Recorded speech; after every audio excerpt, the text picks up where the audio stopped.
The crystal chandeliers trembled as the sound of flesh striking flesh echoed through the ballroom, silencing the orchestra and freezing every champagne flute mid-toast. 7-year-old Olivia Blackwood crumpled against the marble column, her small hand rising to her reddening cheek as her father, real estate mogul Charles Blackwood, towered above her with cold eyes that dared anyone to interfere.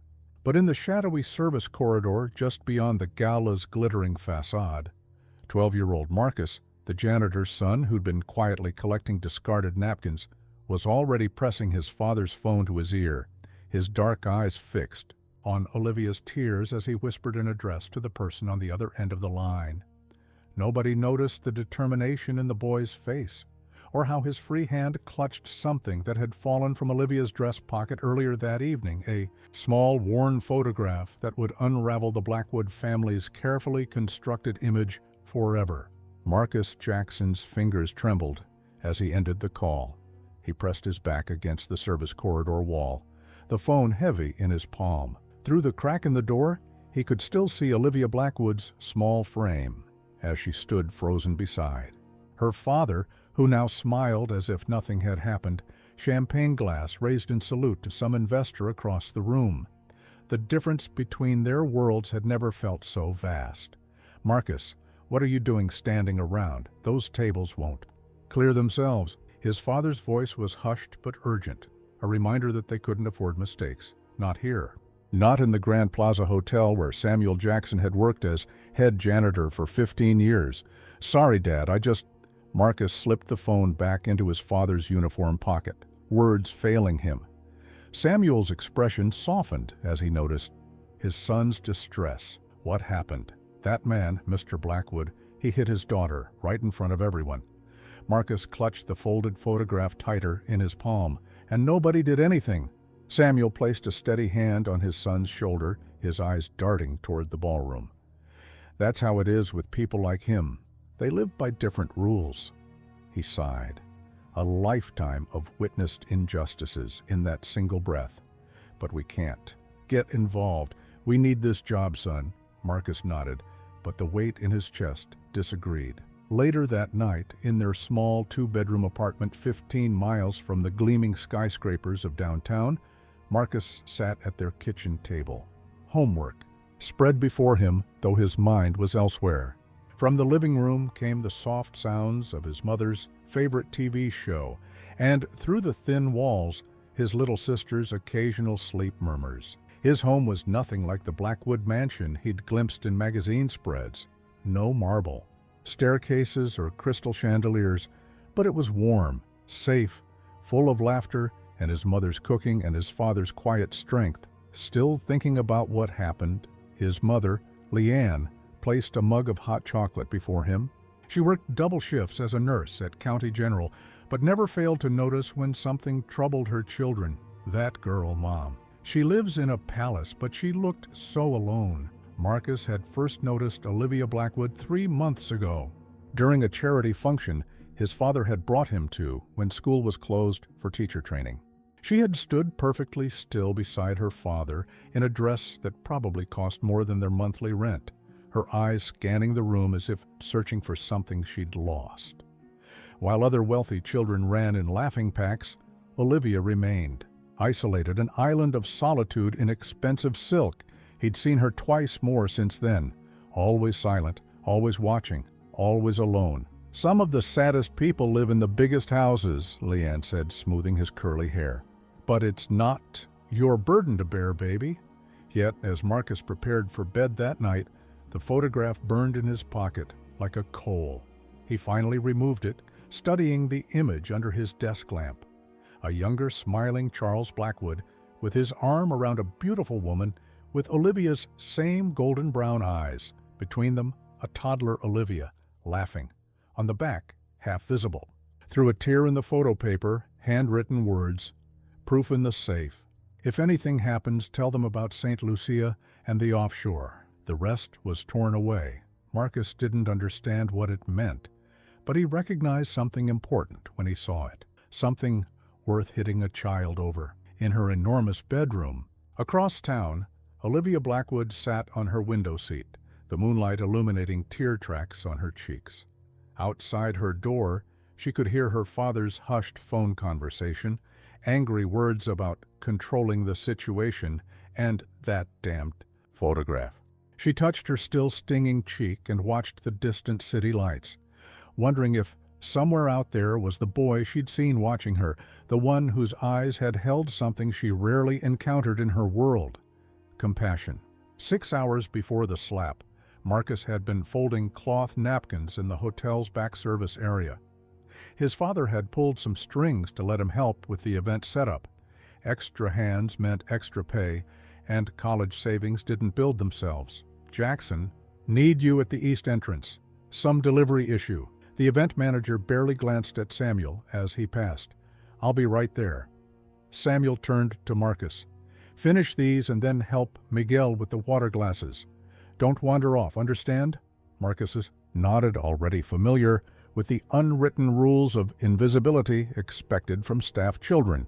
But after completing his tasks, the bustling energy of pre-gala preparations drew him toward the grand ballroom where florists arranged centerpieces and technicians adjusted lighting. That's when he first saw her that evening, Olivia Blackwood, walking 2 careful steps behind her father as he barked instructions at the event planner. She wore a pale blue dress that made her look like she'd stepped from a fairy tale, but her eyes held none of the joy one would expect from a child attending a gala. Marcus ducked behind a column as Charles Blackwood surveyed the room with critical eyes. The governor's table should be closer to ours. And make sure the photographers know I want shots of Olivia with the Children's Hospital director. The foundation needs the publicity. Olivia's gaze drifted around the room, landing briefly on Marcus before he could retreat further into the shadows. For a fleeting moment, something like recognition passed between them. When Charles strode away to inspect the stage, Olivia lingered, her small hand sliding into the pocket of her dress. She withdrew something, glancing at it quickly before her. Father called her name sharply. In her haste to return the item, it slipped from her fingers, floating unnoticed to the polished floor. After they'd gone, Marcus emerged from his hiding place. The object was a photograph, creased from frequent handling. He picked it up, turning it over in his hands. The image showed a younger Charles Blackwood with his arm around a beautiful woman. Between them stood a toddler, Olivia, her smile unrestrained. In a way Marcus had never witnessed in person. The woman, Olivia's mother he assumed, had the same golden brown eyes, the same delicate nose. She looked at her daughter with naked adoration. Marcus turned the photo over. On the back, partially visible through a tear in the paper, was handwritten text. Charles, this is proof in the safe. If anything happens to me, tell them about St. Lucia and the offshore accounts. Olivia deserves to know the truth about her. The rest was torn away. He should have left it there, should have placed it on a table for lost items, but something about Olivia's face when she'd looked at it, a mixture of longing and determination unusual in a child so young, made him slip it into his pocket instead. What are you doing in here? The sharp voice of the event manager made Marcus jump. Staff children are to remain in designated areas only. Sorry, sir, I was just out now. Before I tell your father. Marcus retreated, the photograph a guilty weight against his thigh. Throughout the evening, as he helped serve water and clear tables from the edges of the ballroom, he caught glimpses of Olivia. She stood dutifully for photographs, accepted compliments on her dress with rehearsed thanks, and occasionally touched her pocket, her expression growing increasingly anxious as the night wore on. During dinner, Marcus noticed Charles Blackwood. Checking his watch repeatedly, his attention divided between the governor at his table and a man in a dark suit who kept nodding toward the exit. When Charles finally excused himself, Olivia tried to follow. "Stay here," he commanded, loud enough for Marcus to hear from his position near the service doors. "But Daddy, I need to tell you something. About Mommy's letter." The words seemed to freeze something in Charles Blackwood's expression. He seized Olivia's arm, pulling her toward a quiet corner. Marcus followed at a distance, napkins clutched in his hands as pretense. He couldn't hear what Charles was saying, but the man's face had transformed into something hard and frightening. When Olivia's lips trembled and tears spilled onto her cheeks, her father's control shattered. The slap echoed across the ballroom, a sound Marcus knew would haunt his dreams. The Blackwood mansion stood silent under a canopy of stars, its white columns gleaming like bones in the moonlight. Behind its perfect facade, whispers traveled through corridors thicker than vault doors. Olivia sat on the edge of her canopy bed, still wearing her blue gala dress. Her cheek no longer stung, but a deeper pain had settled in her chest, the familiar ache of being utterly alone. From downstairs came the murmur of men's voices, her father and his lawyers gathering in his study. She pressed her ear to her bedroom floor, catching fragments, becoming a liability. Mother's letter surfacing now of all times. "The photograph, Charles. If anyone finds it, no one will?" A knock at her door made her scramble back to her bed. Rosa, the housekeeper, entered with a glass of water and a sympathetic smile that didn't quite reach her eyes. "You should be sleeping, Nina." Rosa's gentle hands smoothed Olivia's hair. "It's very late. Is Daddy still angry?" Olivia whispered. Rosa's hesitation told her everything. "Your father has important business tonight." He asked not to be disturbed. She glanced at the door, lowering her voice. "I brought you something for your cheek." From her apron pocket, she produced a small jar of cream, applying it with tender strokes to Olivia's face. Neither mentioned the angry red mark there, as if naming it might conjure more of its kind. "Rosa, do you remember my mother?" The housekeeper's hand stilled momentarily. "See, Nina, she was very beautiful, like you. Did she love me?" The question hung in the air like fragile glass. Rosa gathered Olivia into her arms, her voice thick with emotion. "More than anything in this world. Never doubt that." After Rosa left, Olivia slid her hand beneath her mattress, feeling for the secret journal her mother had given her before the accident 3 years ago. The photograph had been tucked inside its pages, along with her mother's last letter, the one her father didn't know about. The journal remained, but both photo and letter were gone. Tears threatened again, but Olivia swallowed them back. Crying solved nothing. She needed to think. Across town, Marcus lay awake in his bedroom, staring at the water stain on his ceiling. The events of the evening played on loop in his mind. The slap, the phone call, the photograph burning a hole in his sock drawer. He'd called Amara Johnson, his mother's friend from church who worked as a social worker. She'd listened carefully to his whispered account, asking questions that made the situation feel both more serious and more real. She'd promised to look into it, but warned him to be careful. People with money like that, she'd said, they have ways of making problems disappear. The bedroom door creaked open, and his mother's silhouette appeared. "Can't sleep?" Leanne asked, settling on the edge of his bed. Marcus shook his head. "I keep seeing her face, Mom, after he hit her." Leanne sighed, her nurse's hands, always gentle despite their strength, stroking his forehead. "You've got a tender heart, Marcus, like your daddy." She paused. "He told me what happened. I called Miss Johnson." A flash of concern crossed Leanne's face. "Oh, baby, that's playing with fire. Someone had to do something." The righteousness in his voice belonged to his 12 years, but the understanding in his eyes was older. "You always say we can't look away when someone's hurting." "I did say that." Pride and worry battled in her expression. "But these situations are complicated. That man has power, money, connections, and she has no one." Marcus sat up. "Mom, I found something, a photograph that girl dropped. It has writing on it about some secret accounts. I think her mom wrote it." Leanne's breath caught. "Marcus Jackson. You tell me you didn't take evidence from a crime scene." "It's not a crime scene if nobody's treating it like one," he countered. "Nobody did anything. They all just watched." His mother was quiet for a long moment. "Show me." When she saw the photograph and the partial message, her expression grew grave. This could be about anything, but she traced the torn edge. If her mother suspected something, and then had an accident. What do we do?" "We?" Leanne shook her head. "No, baby. This is for the authorities. I'm calling Amara again tomorrow, and your father and I will handle it from here." But as she kissed him goodnight, Marcus knew he couldn't step aside. Not when Olivia's eyes had found his across that ballroom, filled with a silent plea he couldn't ignore. In the Blackwood mansion, the meeting in the study finally ended. Charles Blackwood climbed the stairs to his daughter's room, opening the doctor without knocking. Olivia pretended to be asleep, her breath even despite her racing heart. Charles stood watching her for a long, unsettling moment, before whispering into the darkness, "You're all I have left of her. Don't make me regret that."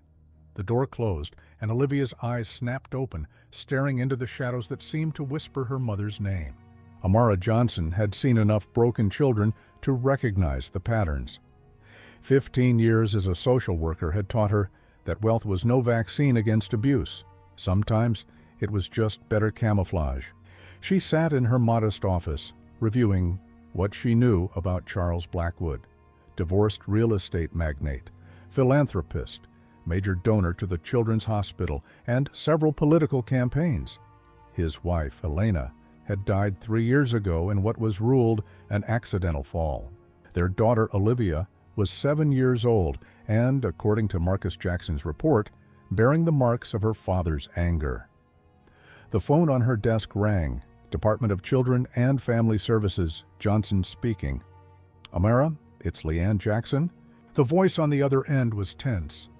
"Marcus told me he called you last night about what he saw at the gala." "He did. I've already started a preliminary file. There's more." Leanne's voice dropped.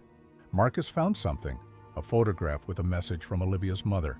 It mentions offshore accounts, something about St. Lucia. It's concerning." Amara's pen stilled. "Leanne, that could be important evidence." "I know. Samuel thinks we should stay out of it. He's worried about his job, about retaliation. But I can't stop thinking about that little girl." "Let me handle this officially," Amara said. "I'll file a report based on Marcus's call. That gives me grounds for a welfare check. Will that be enough? A man like Blackwood has resources, yes, but he's not above the law." Amara hoped she sounded more confident than she felt. "Can you get me that photograph?" "I'll find a way," Leanne promised. After hanging up, Amara pulled up the public records on Charles Blackwood. The man's empire stretched across real estate, technology investments, and international holdings. The kind of wealth that bought influence in every corner that mattered. But there was something in his wife's death report that caught her attention. Elena Blackwood had filed for divorce just weeks before her fatal accident. The proceedings had been sealed by court order. Amara made another call. Judge Reynolds' office. "This is Amara Johnson from DCFS. I need to speak with the judge regarding a sealed divorce case that may impact a current child welfare investigation." 20 minutes later, she had an appointment with the judge for the following morning. She also had a plan. The Blackwood estate had an elaborate security gate with a uniformed guard. Amara approached in her department-issued car, credentials ready. "I have an appointment with Mr. Blackwood regarding his foundation's contributions to our youth programs," she told the guard, offering her most professional smile. The lie was calculated. Charles Blackwood did donate to various children's causes, good publicity for a man in his position. The guard made a call, then waved her through with a nod. The mansion's facade was imposing, white stone, perfectly symmetrical, with manicured gardens that looked like they'd never known a weed. Amara climbed the front steps, noting the security. Cameras discreetly positioned at each corner. The heavy door opened before she could knock. A middle-aged Latina woman in a housekeeper's uniform stood there, her expression carefully neutral. "Ms. Johnson, Mr. Blackwood is on a call, but he asked me to show you to the sitting room." "Thank you, Ms. Rosa Diaz." The woman's eyes darted briefly to a security camera above the door before she led Amara inside. The interior was exactly what Amara expected, tasteful opulence designed to impress. Oil paintings in gilt frames, antique furniture that no child would be allowed to touch, crystal vases holding perfect floral arrangements, a house for show. not living. Please wait here. Can I bring you anything? Coffee? Water? Water would be lovely, thank you. Amara smiled warmly, trying to establish a connection. Have you worked for the Blackwoods long? 8 years? Rosa's voice was soft. Since before the little one was born, it must be rewarding watching a child grow up. Something flickered in Rosa's eyes. Yes, Olivia is a special girl, very bright. Is she home? I'd love to meet her. Rosa hesitated. She's at her piano lesson in the East Wing. The specificity of the answer, not just she's at piano lessons, but their location in the house, struck Amara as deliberate. Rosa was telling her something. How unfortunate. Another time, perhaps. Rosa nodded and left to fetch water. Amara used the moment alone to scan the room, noting family photographs arranged on the mantelpiece. Charles with important people, politicians, celebrities. Charles cutting ribbons at building openings. Charles with a small, solemn-faced Olivia. But no pictures of Elena Blackwood. It was as if the woman had been erased. Rosa returned with water and a folded slip of paper hidden beneath. The napkin on the tray. Before Amara could react, Charles Blackwood entered, all smooth charm and firm handshake. Ms. Johnson, what a pleasant surprise, though I must admit my assistant didn't mention the purpose of your visit. Amara stood, sliding the note discreetly into her pocket. Mr. Blackwood, thank you for seeing me without an appointment. I'm with the Department of Children and Family Services. We're conducting routine welfare checks with families who participate in our charitable initiatives. A flash of something, annoyance, worry, crossed his face before his smile reset. Of course, although I primarily write checks rather than participate directly, nevertheless, your contributions have significant impact. We like to ensure our donors understand how their money helps real children. She opened her portfolio. Do you mind if I ask you a few standard questions about your household? Charles's smile remained fixed, but his eyes hardened slightly. Not at all. Rosa, bring us some coffee. And check on Olivia's lesson. Make sure she's practicing the Chopin properly this time. Rosa nodded and withdrew. Charles gestured to the sofa. Shall we? As Amara took her seat, she felt the slight crinkle of Rosa's note in her pocket and wondered what secrets it might hold. Olivia's fingers moved mechanically over the piano keys, playing Chopin's Nocturne No. 2 with technical precision but no emotion. Through the tall windows of the music room, afternoon sunlight painted golden rectangles on the polished floor. Her instructor, Mrs. Abernathy, tapped her baton against the music stand. Again, with feeling this time, Olivia, she began once more, the melancholy notes filling the cavernous space. Her mind, however, wandered elsewhere, to the photograph she'd lost, to her father's anger, to the boy in the service corridor whose eyes had held something rare in her world, recognition. The door opened quietly. Rosa slipped in, catching Olivia's eye, with a subtle head tilt toward the hallway. Something important, then. Mrs. Abernathy, might Olivia take a short break? Mr. Blackwood asked me to check on her practice, and she's been working for nearly an hour. The instructor checked her watch. 5 minutes, no more. We have a recital in 3 weeks. Once in the hallway, Rosa knelt before Olivia, her voice barely above a whisper. Listen carefully, Nina. There is a woman here from Children's Services. Your father is keeping her in the sitting room, but she asked about you. Olivia's heart quickened. Why? I don't know for certain. Rosa's eyes darted toward the security camera in the corner. She pretended to adjust Olivia's collar while whispering, but it might have something to do with what happened at the gala. Someone had seen, someone had cared enough to report it.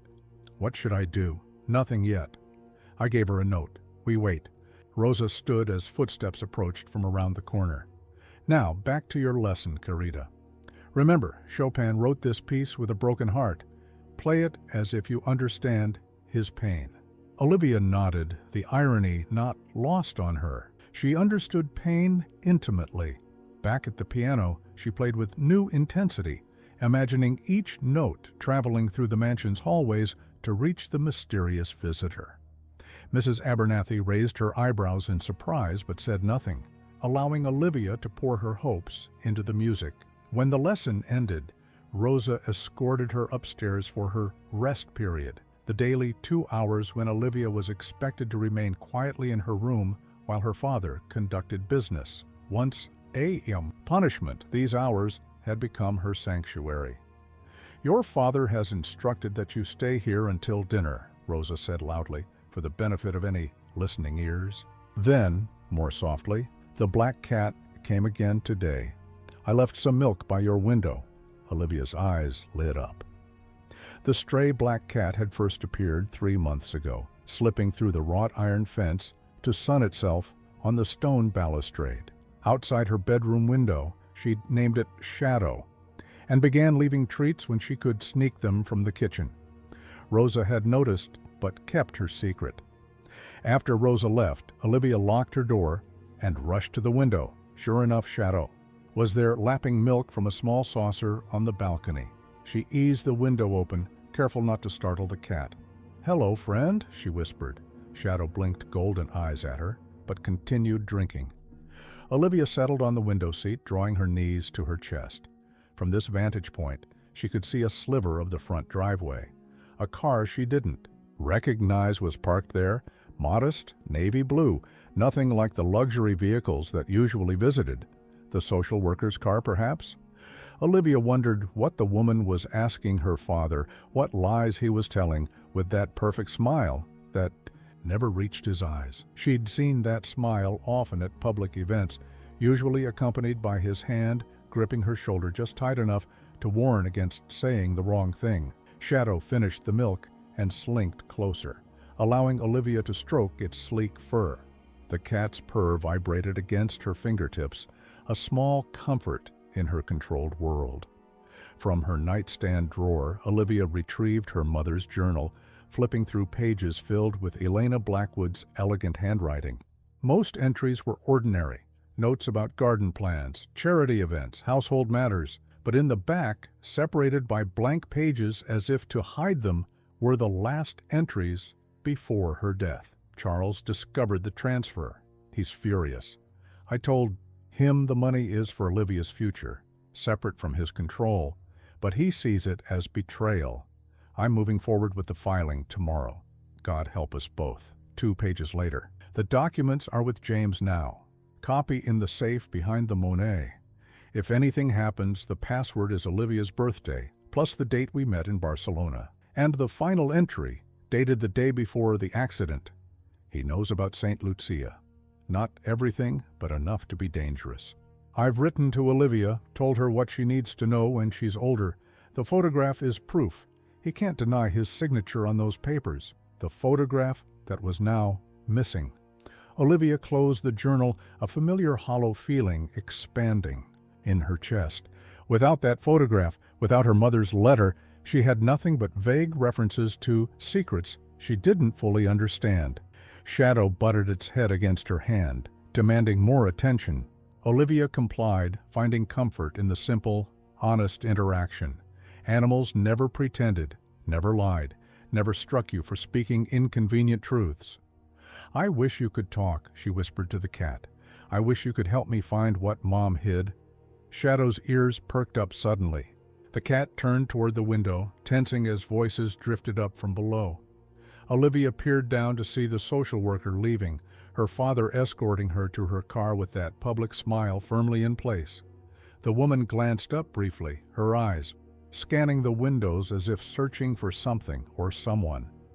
For a fleeting moment, their gazes met. The woman's expression revealed nothing, but she gave an almost imperceptible nod before turning back to Charles Blackwood's practiced charm. Olivia's heart raced. Someone was finally looking for her in the shadows. "Dad, please," Marcus said, trailing his father as Samuel gathered his maintenance tools. "I need to go with you today." Samuel sighed, checking his watch. "Marcus, this isn't a game.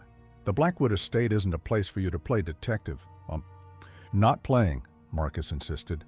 His voice dropped to a whisper, though they were alone in their apartment's small kitchen. "Ms. Johnson said she did a welfare check yesterday, but she couldn't see Olivia alone. We need to find out if she's okay." Samuel paused, studying his son's determined expression. This matters a lot to you, doesn't it? Marcus nodded, thinking of the photograph hidden in his room. I promised Ms. Johnson I'd try to get it to Olivia. It belongs to her. After a long moment, Samuel relented. Fine, but you stay with me the entire time. No wandering off, no snooping. We're there to fix the pool heating system, nothing more. Understand? Yes, sir, Marcus agreed, already grabbing his jacket. The drive to the Blackwood estate took them through progressively wealthier neighborhoods until they reached the exclusive gated community where houses weren't merely homes, but statements of power.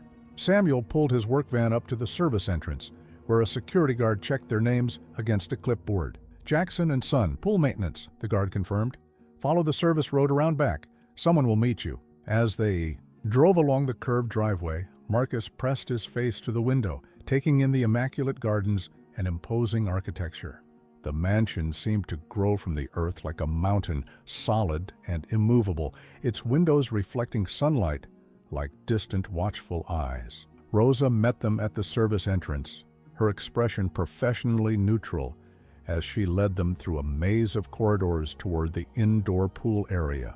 Mr. Blackwood is at his office downtown today, she informed Samuel, but he expects the system to be operational before his return this evening. We'll have it running in no time, Samuel assured her, setting down his toolbox. Marcus observed the housekeeper carefully, noticing how her eyes darted to the security cameras mounted in the corners. When she spoke again, her voice was lower. The little miss is having her swimming lesson in the outdoor pool. It ends in 20 minutes. A meaningful glance at Marcus.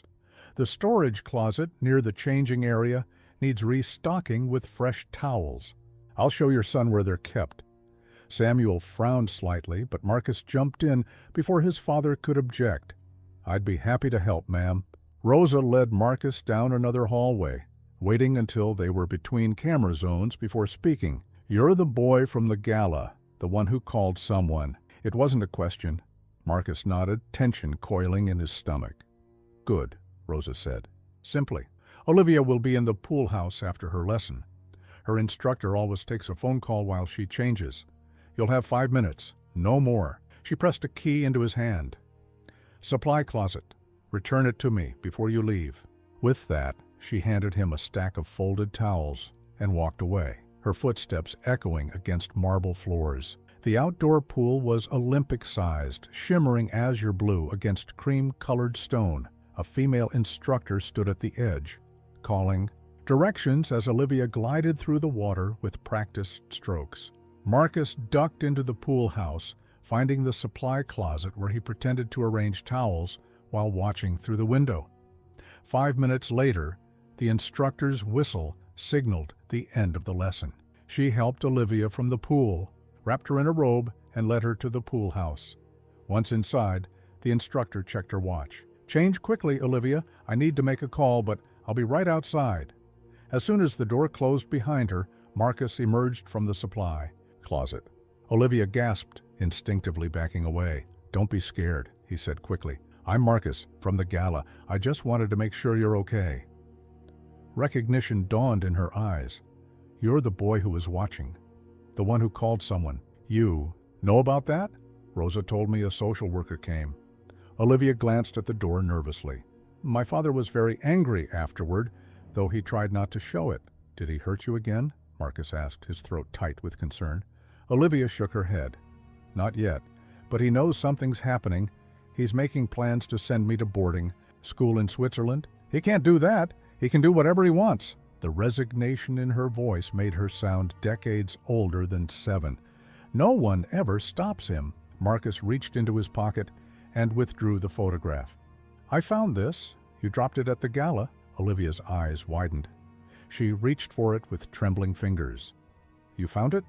I thought my father had taken it. What does it mean? The writing on the back? It's from my mother. Olivia clutched the photograph to her chest. Before she died, she hid evidence of something my father did, something illegal with money. She left clues in her journal, but without this photograph, she trailed off, tears welling in her eyes. We can help you, Marcus insisted. Ms. Johnson, the social worker, she's trying to build a case, but she needs evidence. Olivia hesitated, then reached into her swim bag, extracting a small notebook. This was my mother's. The important pages are marked with blue dots. She pressed it into Marcus's hands just as the door handle turned. "Please, help me find what she hid." Marcus barely had time to slip the journal into his pocket and duck back into the supply closet before the instructor returned. Through a crack in the door, he watched Olivia transform, shoulders straightening, expression becoming carefully neutral, all traces of emotion disappearing behind a practiced mask. It was the most heartbreaking thing he'd ever seen. Back at the indoor pool, his father had nearly completed the repairs. Samuel gave him a questioning look, but Marcus shook his head slightly. Not here. As they packed their tools, Rosa appeared with refreshments, lemonade and cookies on a silver tray. While Samuel thanked her, she slipped Marcus a folded piece of paper along with a cookie. "For your mother's friend," she whispered. "Dates and times when Olivia was clumsy this past year.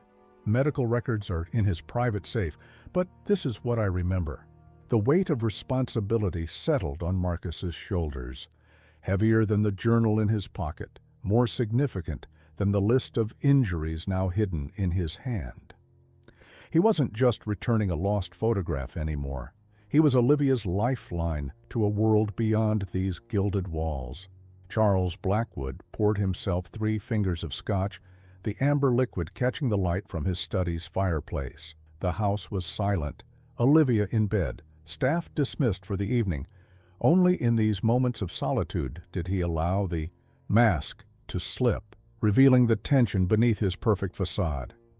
The social worker's visit had unsettled him more than he cared to admit. Someone had reported the incident at the Gala, a momentary lapse in control that now threatened everything he'd built. He moved to his desk, unlocking the bottom drawer with a key from his pocket. Inside lay a single file labeled Elena. He spread its contents across the polished mahogany. Divorce papers never filed, medical reports, insurance documents, police statements about the accident. Charles had carefully constructed the narrative, a tragic fall down the marble staircase while he was away on business. No witnesses except the housekeeper, who'd been too far away to prevent it. A grieving husband, a motherless child, a generous donation to the hospital that couldn't save her. The perfect cover story. What the world didn't know, what he'd spent 3 years ensuring no one discovered, was that Elena had found evidence of his financial dealings, offshore accounts, shell companies, investments laundered through his charitable foundation, millions siphoned from investors who believed in his projects. She'd confronted him that night, threatening to take Olivia and go to the authorities. Their argument had escalated, moving from his study to the top of the staircase. He hadn't pushed her, not exactly.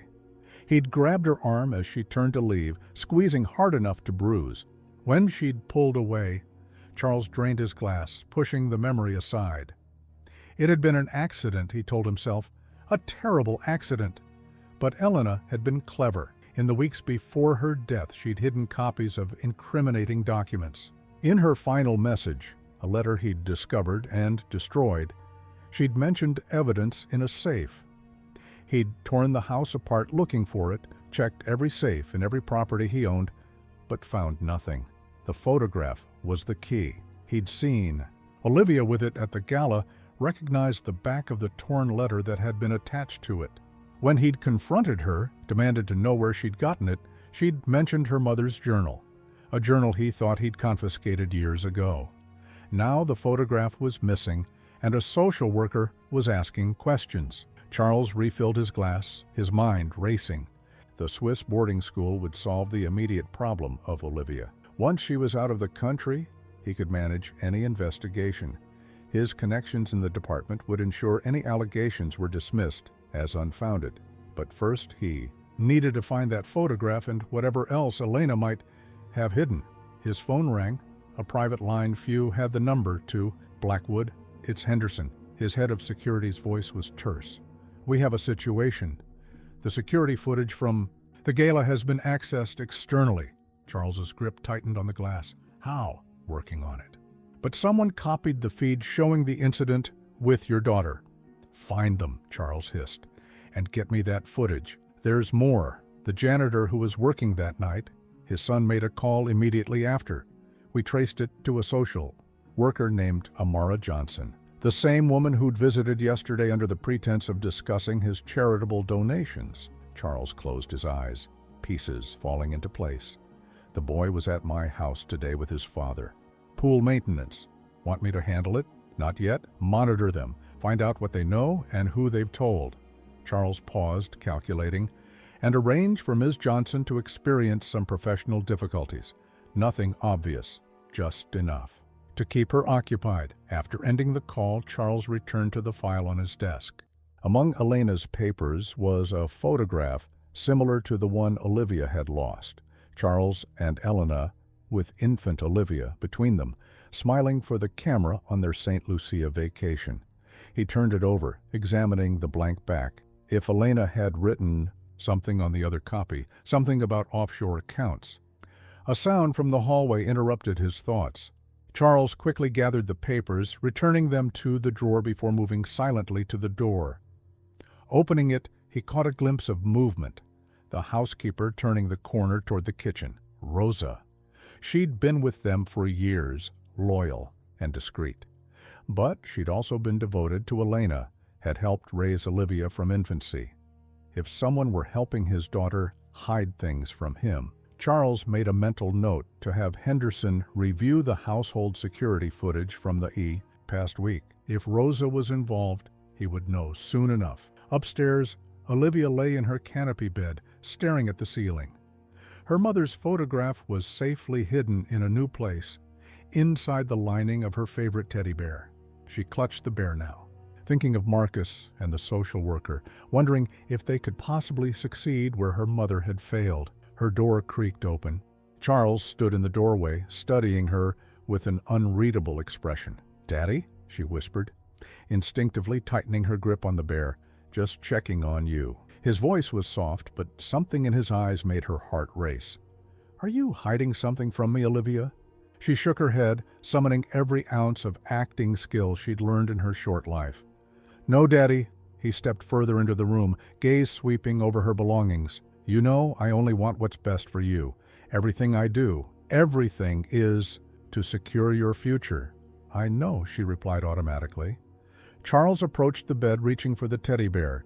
"This old thing, you've outgrown it, don't you think?"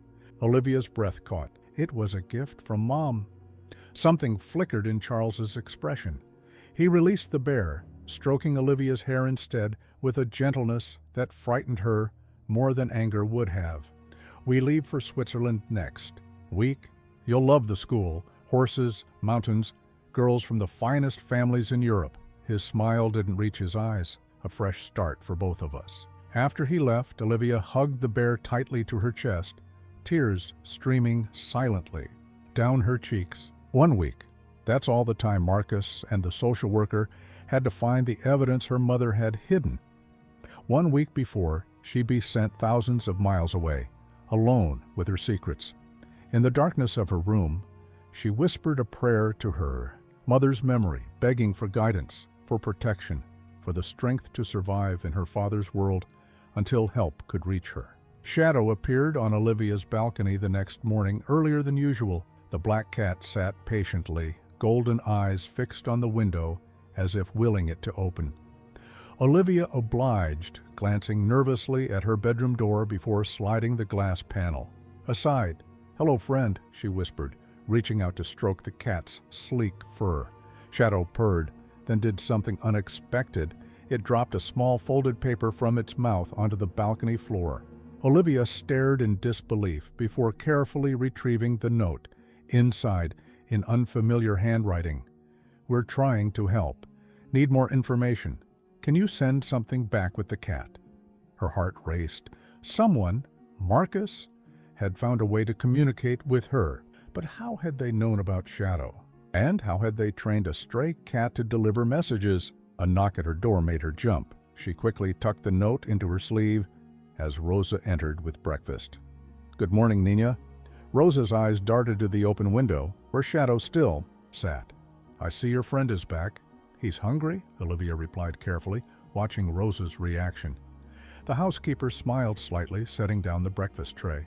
Animals know which humans they can trust. She pulled something from her apron pocket, a small paper sachet of cat treats, and placed it beside the orange juice. Perhaps he would enjoy these. Their eyes met in silent understanding. Rosa knew about the message system. "Your father has meetings all day in the city," Rosa continued, straightening the bed covers.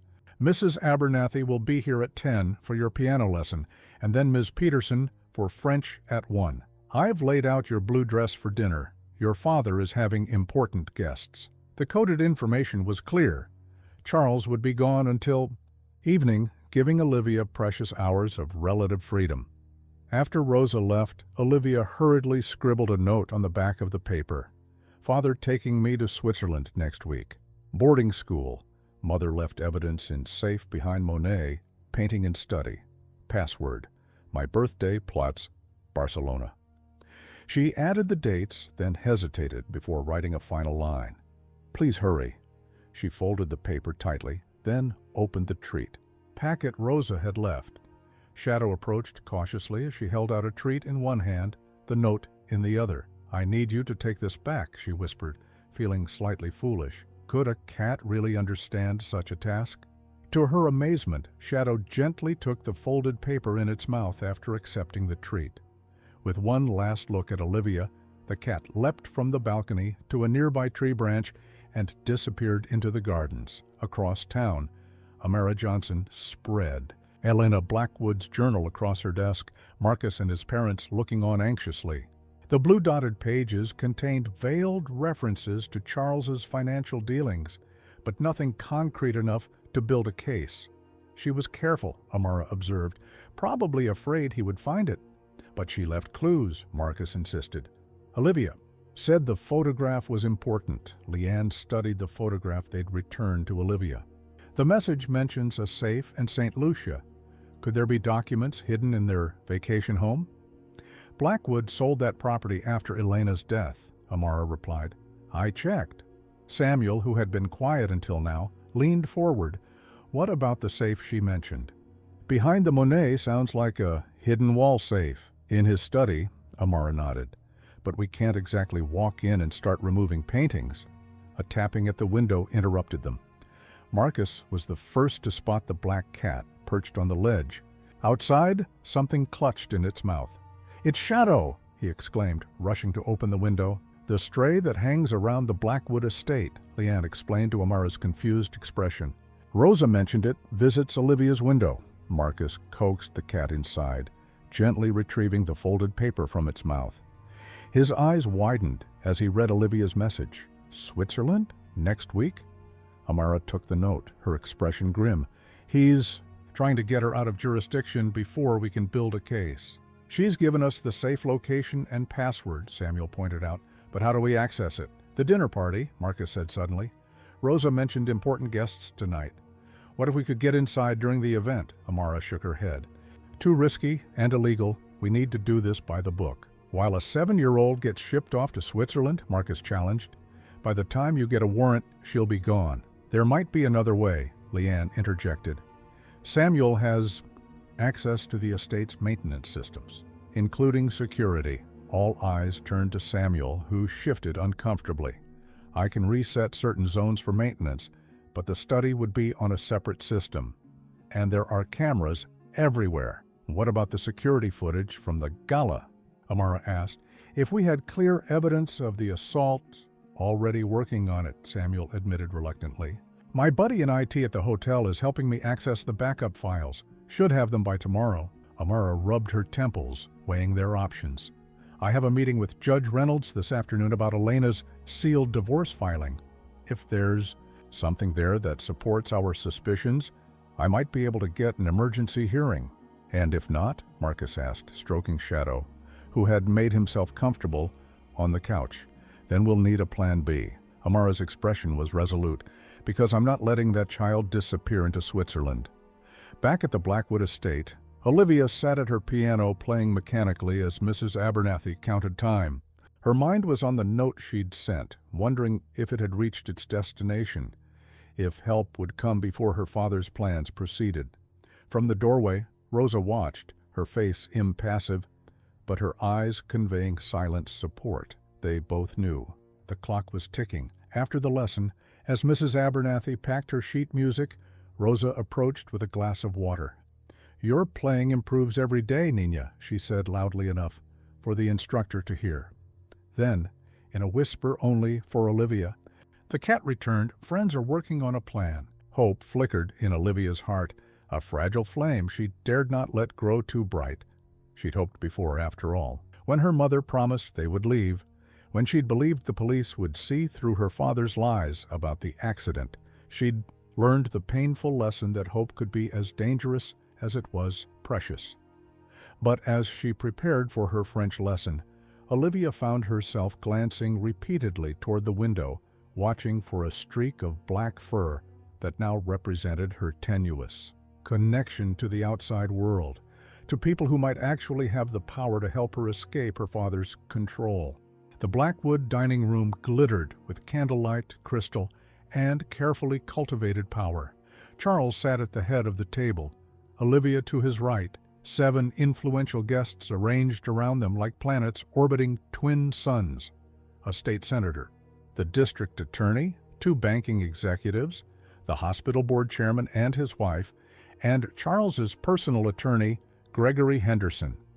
Olivia sat straight-backed in her blue dress, her hair pulled into a perfect chignon that made her look older than her 7 years. She spoke only when spoken to, smiled when appropriate, and kept her eyes modestly lowered, the perfect child her father had trained her to be in public. In the kitchen, Samuel Jackson adjusted his maintenance uniform, checking his watch nervously. The dinner party had provided the perfect cover for his presence, an urgent issue with the climate control system that required monitoring throughout the evening. "You understand what to do?" Rosa whispered as she arranged dessert plates, careful to keep her back to the security camera. Samuel nodded, his mouth dry. 20 minutes when you serve coffee. Eastern corridor cameras will reset for 3 minutes. Not enough time to get into the study, but enough to get upstairs undetected. Rosa finished. "The rest depends on Marcus."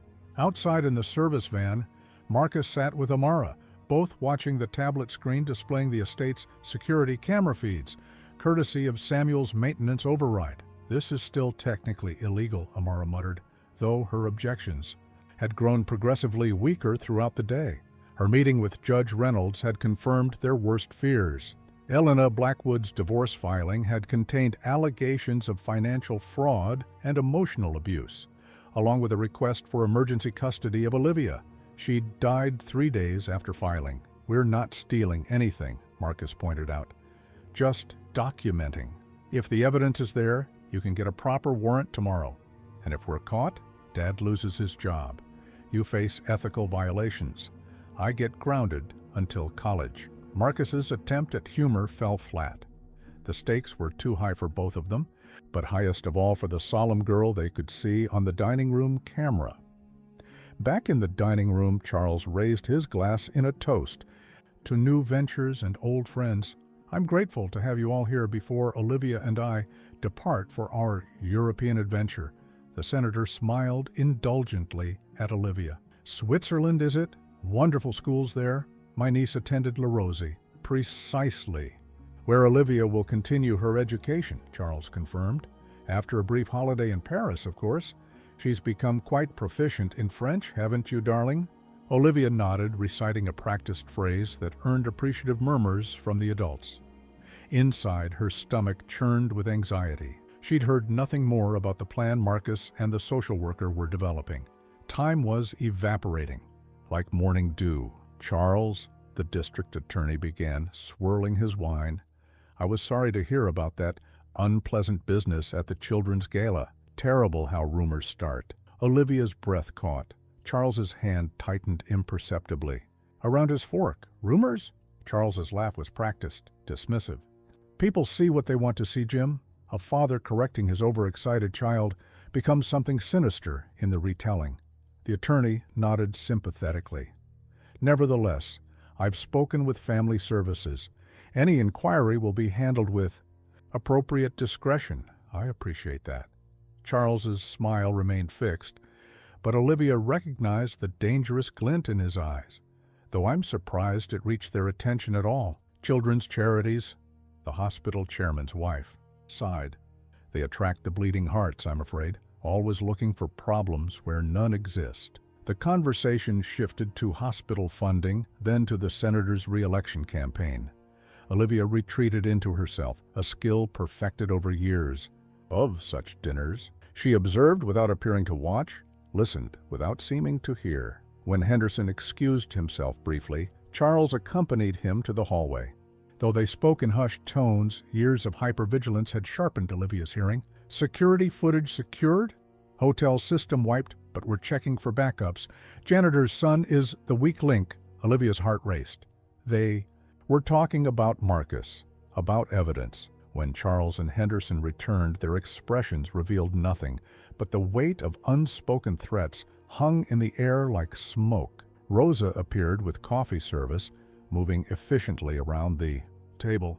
When she reached Olivia, she leaned close, ostensibly adjusting the child's napkin. "Now," she breathed. Olivia waited 3 beats, then raised her hand. "May I be excused, Father?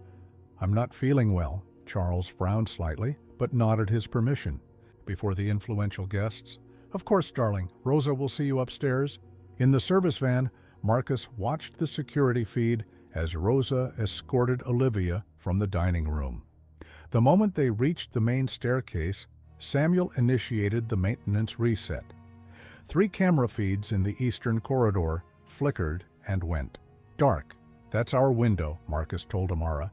"Dad will keep the security system disrupted for 3 minutes." On screen, Rosa and Olivia hurried up the stairs.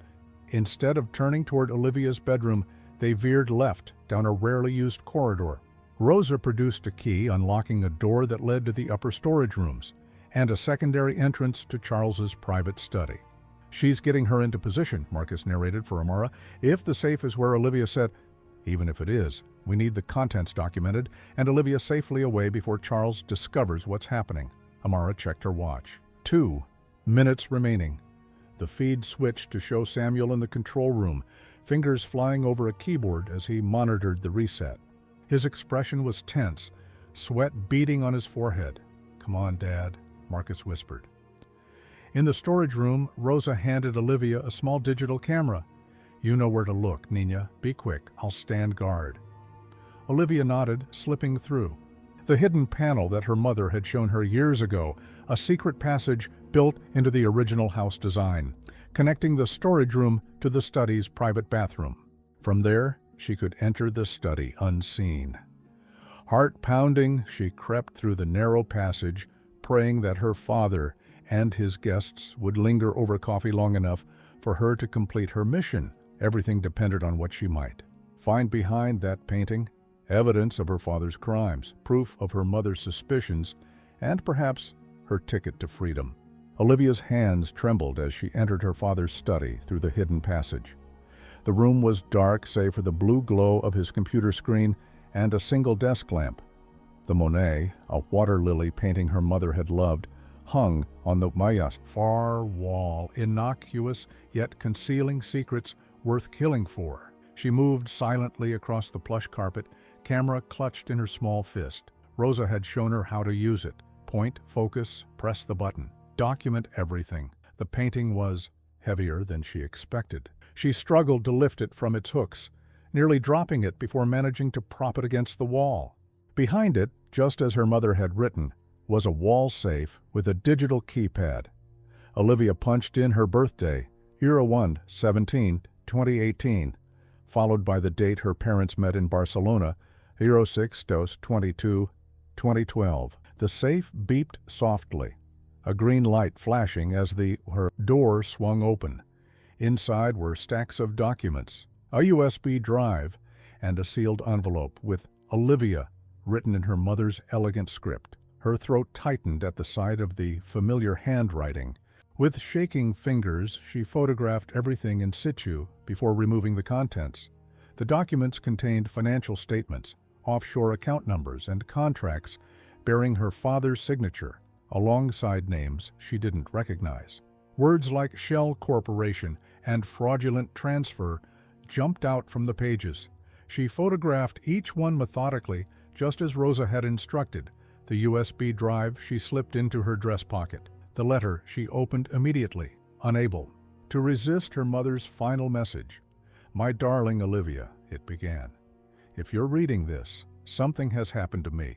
The documents in this safe prove your father's crimes, millions stolen from investors, laundered through shell companies and our charitable foundation. There is a recording on the USB drive of him threatening me when I confronted him. Keep yourself safe. I've arranged for a trust in your name, accessible when you turn 18, information with my attorney James Wilkins. I love you more than life itself. Be brave." Mom, tears blurred Olivia's vision. She carefully refolded the letter and continued photographing the remaining documents. 3 minutes had never felt so short. In the service van, Marcus and Amara watched the security monitors with growing anxiety. The cameras in the eastern corridor had come back online, but there was no sign of Olivia or Rosa. "Time's up," Marcus muttered. "Where are they?" "Your father can't risk another system reset so soon," Amara said. "It would look suspicious." The tablet screen showed Charles and his guests still lingering over coffee in the dining room, though Henderson had excused himself again. Samuel was visible in another feed, ostensibly checking thermostats in the main hallway while keeping an eye on Henderson's movements. "Wait," Marcus pointed to a shadow passing one of the upstairs cameras. "That's Rosa. She's heading back to the storage room." Amara gripped his arm. "If she's leaving her post, something's wrong." Inside the study, Olivia had just finished photographing the last document when she heard it, the distinctive sound of her father's Italian loafers on hardwood. He was in the hallway outside, speaking to someone in low tones. She froze, heart hammering against her ribs. There was no time to replace the safe contents and rehang the painting, no time to reach the hidden passage. She was trapped. Making a split-second decision, Olivia shoved the documents and letter into the safe, closed it, and dove beneath her father's massive desk just as the study door opened. Light flooded the room as Charles flipped the switch. "I won't be long, Gregory. Just need to retrieve those contracts for the senator." "Take your time," Henderson replied from the doorway. "I'll rejoin the others." The door closed. Charles moved to his desk, directly above Olivia's hiding place. She pressed herself against the back panel, scarcely daring to breathe. From her position, she could see the Monet still propped against the wall, the exposed safe, a glaring accusation. Charles paused, noticing the displaced painting. "What the hell?" He strode to the safe, examining it with narrowed eyes. Finding it still locked, he punched in a code, different from the one Olivia had used, and opened it. His sharp intake of breath told her he'd noticed the disturbed contents. Charles rifled through the documents, growing increasingly agitated. "The USB," he muttered. "Where is it?" Olivia's hand instinctively moved to her pocket, where the drive pressed against her thigh. Charles slammed the safe shut, replacing the painting with jerky movements, before crossing to his desk and picking up the phone. "Henderson, get back here, now." Olivia closed her eyes, willing herself to become invisible as her father's feet paced inches from her hiding spot. When Henderson returned, Charles's voice was tightly controlled fury. "Someone's been in the safe. The recording is missing." "Impossible. The security system has clearly been compromised." Charles cut him off. "Check the reset logs and find that maintenance man now." Henderson left, and Charles resumed his pacing. "Rosa," he muttered. "It has to be Rosa," or he stopped suddenly, and Olivia could almost feel his realization like a physical force. "Olivia!" The way he said her name sent ice through her veins. Charles strode from the room, the door slamming behind him. The moment he was gone, Olivia scrambled from beneath the desk and ran for the hidden passage. She had seconds at most before her father reached her bedroom and found it empty. In the service van, alarm spread as they watched Charles and Henderson moving purposefully through the house. "On different cameras." "He knows," Amara said grimly. "Samuel needs to get out now." "What about Olivia?" Marcus demanded.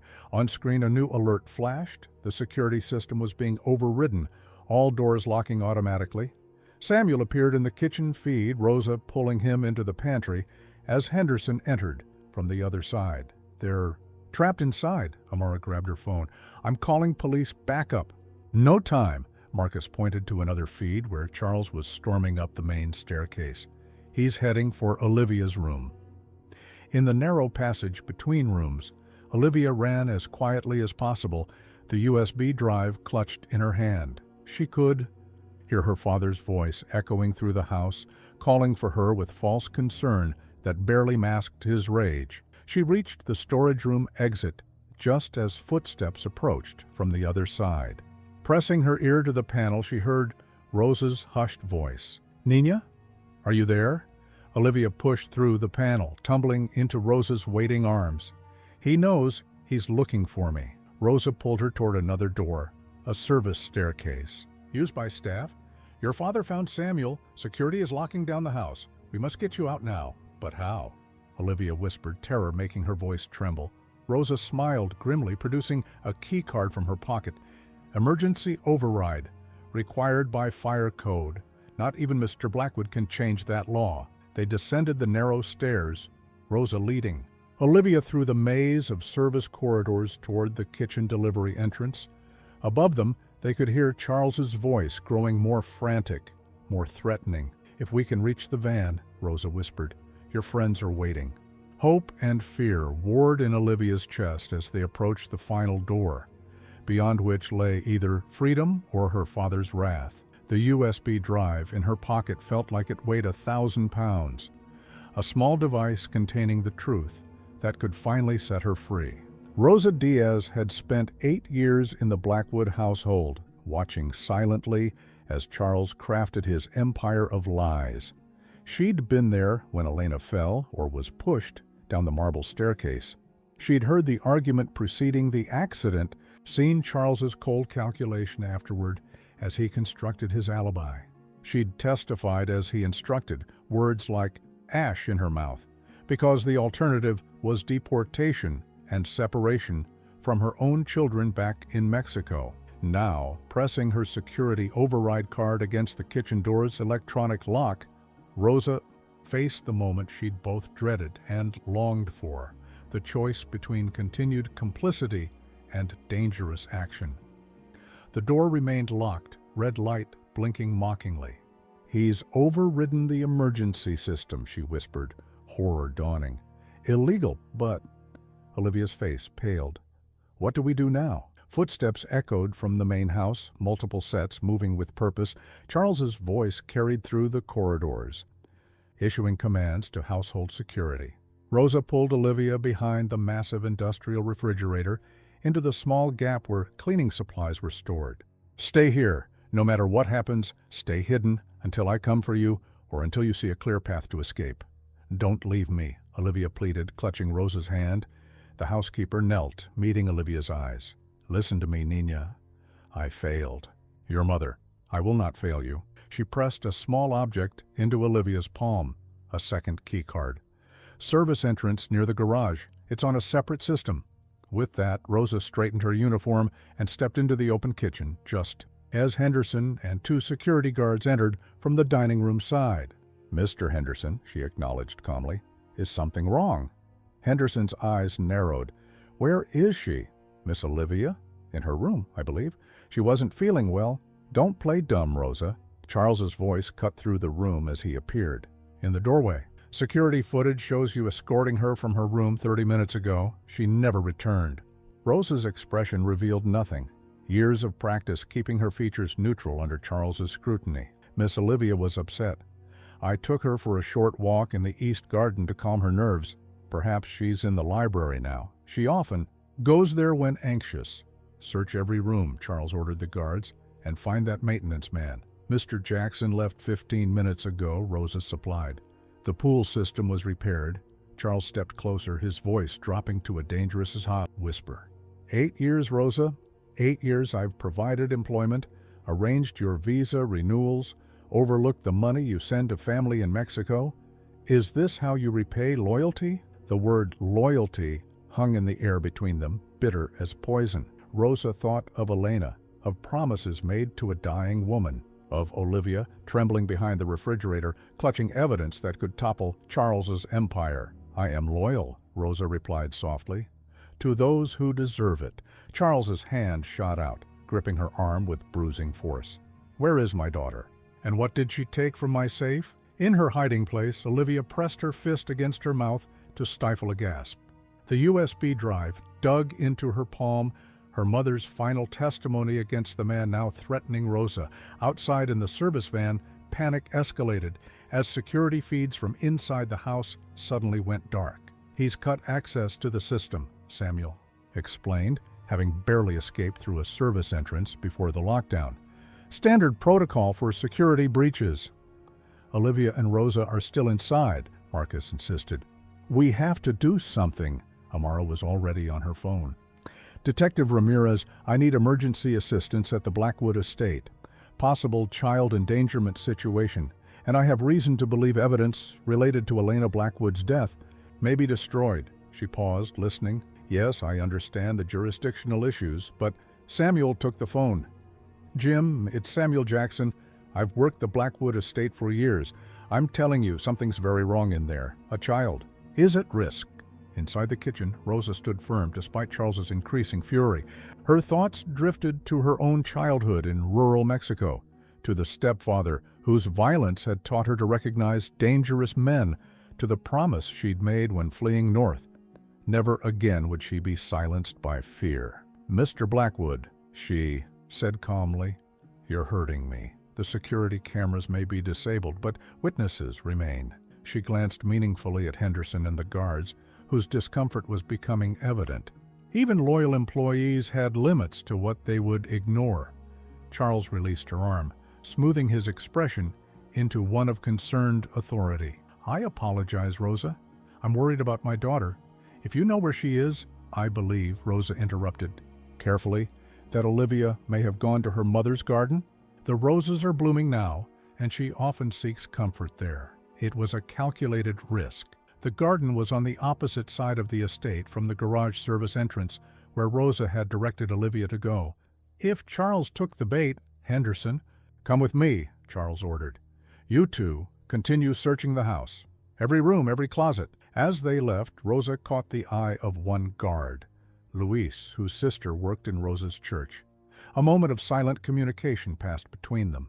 Luis gave an almost imperceptible nod before following his colleague toward the main house. The moment they were gone, Rosa hurried to Olivia's hiding place. "Now, Nina, we have minutes at most." Together, they slipped through the kitchen toward the service corridor that led to the garage. Olivia clutched Rosa's hand, the weight of her mother's evidence heavy in her pocket, the weight of her father's rage heavier still on her small shoulders. "What if he catches us?" she whispered. Rosa squeezed her hand. "Then we face him together." "But we must try, yes? For your mother, for you." Olivia nodded, drawing strength from the housekeeper's quiet courage. They continued through the shadowy corridor, each step taking them closer to either freedom or disaster. The first crack of thunder came as Olivia and Rosa reached the garage service door. Rain had begun falling moments earlier, pattering against the high windows like nervous fingers. Rosa pressed the key card against the electronic lock, her breath held. The light flashed green. The door unlocked with a soft click. "Thank God," Rosa whispered, pushing it open to reveal sheets of rain falling in the gathering darkness. The storm had arrived earlier than forecast, black clouds swallowing the evening sky. They stepped outside, the sudden downpour soaking them instantly. Through the curtain of rain, Olivia could just make out the maintenance van parked beyond the gate, its headlights dark. "We must reach the gate," Rosa said, pulling Olivia close. "Stay in the shadows." They hugged the side of the building, using shrubs and garden structures for cover as they made their way toward the perimeter. Lightning flashed, briefly illuminating the expansive grounds and the security guards patrolling near the main entrance. In the distance, Olivia could see her father and Henderson in the rose garden, flashlights sweeping across her mother's beloved flowers. The rain would buy them time, obscuring visibility, muffling sounds, slowing the search. Halfway to the gate, the entire estate plunged into darkness as lightning struck nearby. The backup generator hummed, but failed to engage. "Power's out," Rosa observed. "The electronic gates will default to locked," Olivia finished, remembering her father's obsession with security protocols. "We're trapped." Rosa scanned the perimeter, thinking quickly. "The old delivery entrance, near the east wall. It has a manual override." They changed direction, splashing through, rapidly forming puddles as the storm intensified. Thunder rolled. Overhead, nature's fury matching the chaos unfolding across the estate. Inside the van, Marcus watched anxiously as his father tried repeatedly to restart the vehicle. "Ignition's fried," Samuel concluded grimly. "Lightning must have hit something nearby. Electrical surge." "We can't just sit here," Marcus insisted. "They could be trying to escape right now." Amara, still on the phone with Detective Ramirez, covered the receiver. "Police are 5 minutes out. They need probable cause to enter without a warrant." "And a child in danger isn't enough?" Marcus demanded. "Not with a man of Blackwood standing. They need more." Samuel made a decision. "I'm going back in. There's a maintenance entrance on the east wall. If Rosa knows what she's doing, that's where she'll head." "I'm coming too," Marcus insisted. "Absolutely not," his father and Amara said simultaneously. "I'll go," Amara determined, ending her call. "Samuel, guide me to this entrance. Marcus, stay here and flag down the police when they arrive. Show them this." She handed him the flash drive containing the Gala security footage. "It's not a smoking gun, but it establishes a pattern of abuse." Before Marcus could protest further, Samuel and Amara were gone, swallowed by the storm as they made their way toward the east wall. Inside the darkened mansion, Charles Blackwood's rage grew with each passing minute. The power outage, coming at the precise moment of his daughter's disappearance, could not be coincidence. "The maintenance man," he snarled to Henderson as they abandoned the garden search. "He's behind this. Security reports no sign of Olivia." "Inside," Henderson confirmed, checking his phone. "But all exits remain sealed, not if the power failure overrode the system." Charles strode toward the house, rain plastering his expensive suit to his frame. "Find my daughter, Gregory, whatever it takes." Lightning illuminated his features, cold eyes, jaw clenched in determination. In that flash of harsh light, the mask of civilized restraint fell away completely, revealing the true face of Charles Blackwood, a man who would destroy anything and anyone threatening his carefully constructed world. Near the east wall, Olivia and Rosa found the old delivery gate, a relic from before Charles's security upgrades, retained only because historical preservation laws prohibited its removal. "The mechanism is inside that box," Rosa explained, pointing to a metal casing partially hidden by ivy. "But I need the key from my quarters." Olivia's heart sank. "We don't have time to go back." Rosa examined the rusted lock, then removed a hairpin from her sodden hair. "My brother taught me this many years ago. Not all keys are metal, Nina." As Rosa worked on the lock, Olivia kept watch, straining to see through the downpour.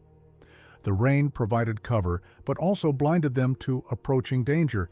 Each flash of lightning revealed a different tableau of the grounds, empty one moment, filled with searching shadows the next. "Someone's coming," she whispered suddenly, spotting movement along the perimeter path.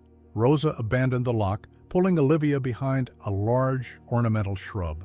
They crouched together, hardly daring to breathe as footsteps approached, slow, deliberate steps of someone searching methodically. A flashlight beam cut through the darkness, sweeping across the ground mere feet from their hiding place. Olivia pressed closer to Rosa, terror seizing her chest in an iron grip. After everything, the photographs, the USB drive, their desperate flight, they would be discovered here, trembling in the mud. The beam paused, then swung directly toward their shrub. Olivia closed her eyes, waiting for the shout of discovery. Instead, a familiar voice whispered, "Olivia? Rosa?" Olivia's eyes flew open. Standing before them, rain streaming down her determined face, was Amara Johnson. Behind her, Samuel Jackson watched the path anxiously. "Ms. Johnson?" Rosa's voice broke with relief. "We need to move quickly," Amara urged, helping them up. "Charles has called his private security team. They're minutes away." Samuel worked on, the gate locked with practiced hands. Police are coming too, but we need to get Olivia outside the property first. The lock clicked open, just as another flash of lightning revealed a figure standing at the far end of the perimeter path. Charles Blackwood, his expression thunderous as he spotted them at his gate.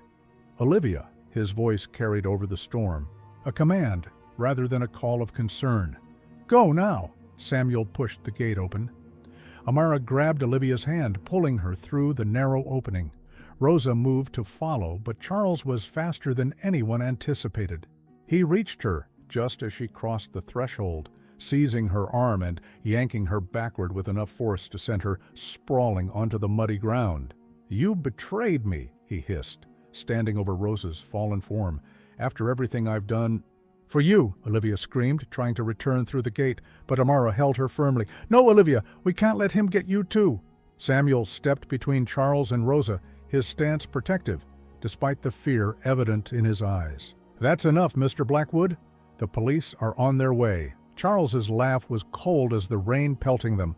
By the time they arrive, this situation will be resolved. My daughter is having an episode, trauma from her mother's death. These delusions about abuse, about financial crimes, all part of her condition. Her therapist will confirm it, as will my influential dinner guests. As he spoke, Henderson and 2 security guards appeared behind him, summoned by the commotion. Charles gestured toward the open gate. My daughter, bring her back. Lightning split the sky as Amara pulled Olivia away from the gate, the child's desperate cries for Rosa nearly lost in the storm's fury. Behind them, Charles's security team advanced, their flashlight beams cutting through the rain. We can't. Leave, Rosa! Olivia struggled against Amara's grip, the USB drive clutched tightly in her small fist. Samuel will protect her, Amara insisted, though uncertainty threaded her voice. We need to get you and that evidence somewhere safe. They stumbled through the wooded area bordering the estate, mud sucking at their shoes, branches whipping their faces. The security team's lights grew closer, shouts carrying on the wind. There's a groundskeeper's shed, Olivia gasped, rain streaming down her face. This way! She led Amara off the path deeper into the trees where the old shed stood, nearly hidden by overgrowth. The door hung loose on rusty hinges, creaking as they pushed inside. The interior was musty but dry, gardening tools lining the walls and an old workbench occupying the center. They won't think to look here, Olivia explained, squeezing water from her soaked hair. The new groundskeeper uses the modern facility. Near the tennis courts, Amara pulled out her phone, grimacing at the no-signal indicator. We need to reach Marcus or the police. My father will get to them first, Olivia said, with the weary certainty of a child who had watched powerful adults shape reality to their liking. He'll convince them I'm disturbed, that I stole from him during an episode. They'll believe him because he's Charles Blackwood, and I'm just a little girl. Not this time, Amara assured her, kneeling to meet Olivia's eyes. That USB drive, the photographs you took, they're evidence. Real evidence that can't be explained away with charm and influence. Outside, flashlight beams swept across the trees as the search expanded. Voices called Olivia's name, some concerned, others commanding.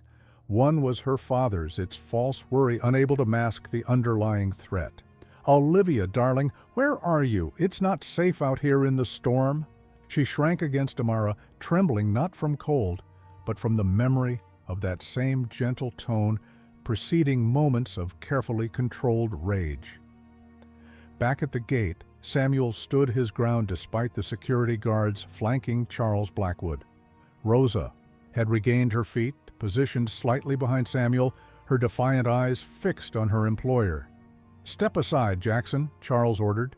This is a family matter. A family matter that requires 3 security guards, Samuel challenged. Your daughter is terrified of you, Mr. Blackwood. That should tell you something. Charles's expression hardened. I've given you every consideration as an employee. Don't make me regret that generosity. Generosity? Rosa's voice cut through. The rain. Is that what you call paying people to look the other way? To forget what they've seen? Like what happened to Elena?